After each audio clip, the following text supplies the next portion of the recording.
All right, let's check them answers, shall we? I know you're like, Mr. Stahl, please don't draw that again.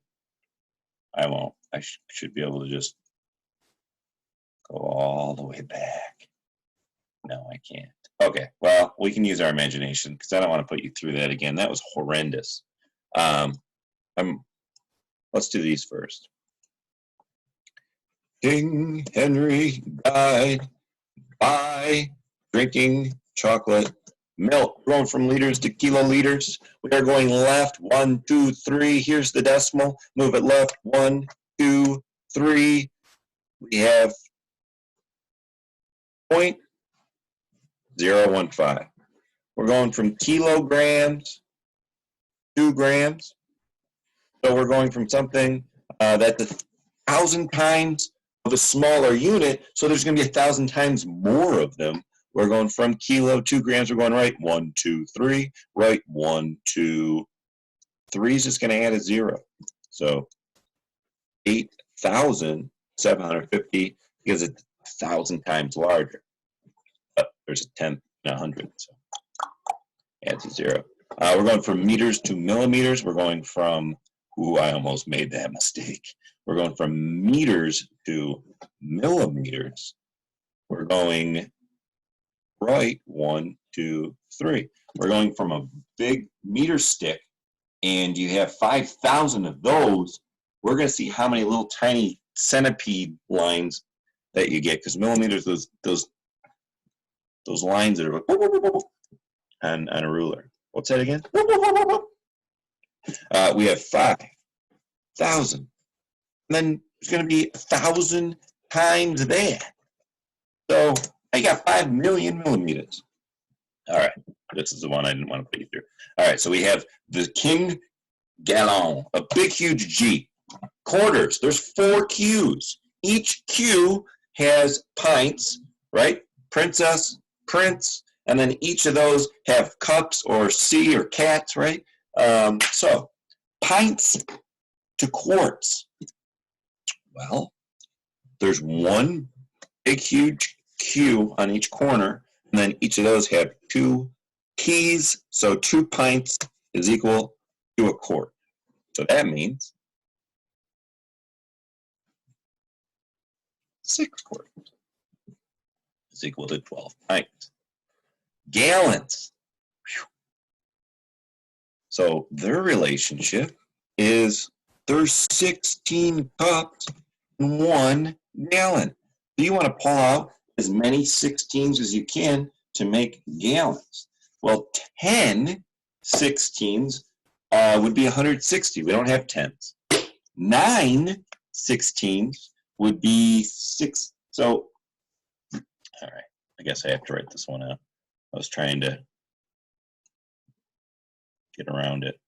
Oh, don't mess up. 128 divided by 16. It's not going to be 10. Let's just guess 8. 6 times 8 is 48.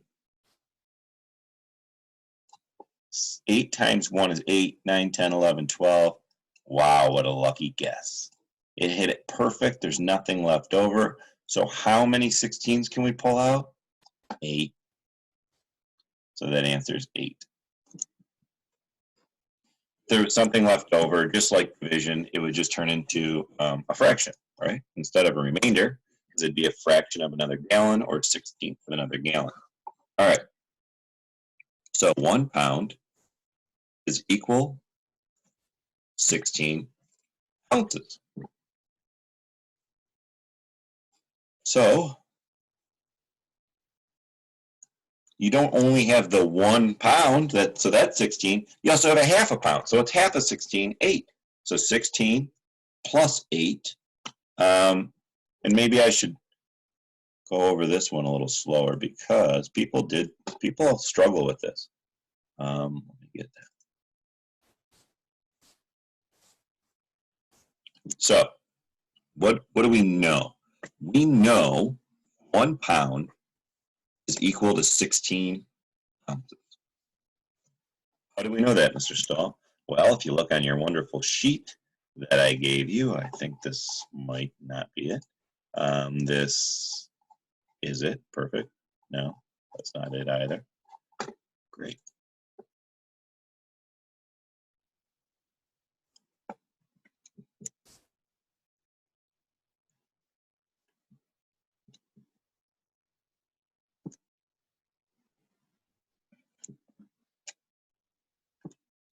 Well, if you look on the sheet, and that's not it either. You know what?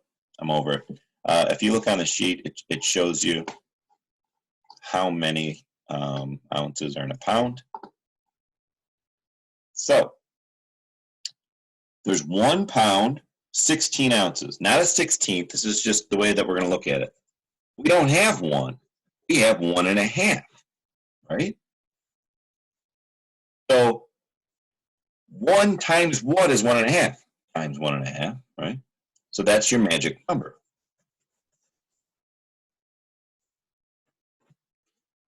So you have to multiply the top and the bottom by the same magic number. So 16 times 1.5 is, well, 1.5 is 3 halves. So if you do the math, it's 16 plus 8. It's 24. So that answer is 20. How many mealworms were measured? Well, it's just each X is a mealworm. 3, 4, 5, 6, 7, 8, 9, 10, 11, 12, 13. 13 of you guys. How many mealworms were less than an inch tall? Well, or an inch in length. Let's see. Here's one smaller. 1, 2, 3, 4, 5, 6. There's 6 of you guys. Go over here to perimeter. Perimeter, add top and bottom. Okay, add top and bottom. We have 2 8/5.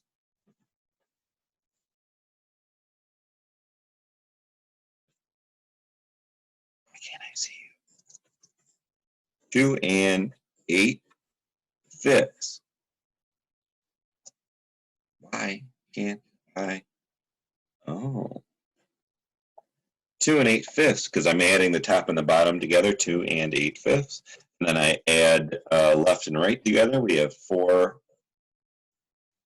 thirds.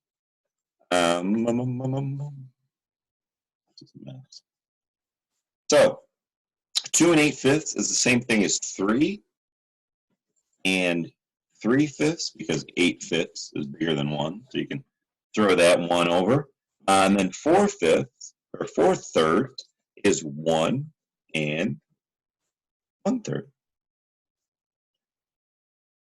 Now, you have to add 3/5 and 1/3. So 3/5 is, they're both going to turn into 15ths. That's 9/15.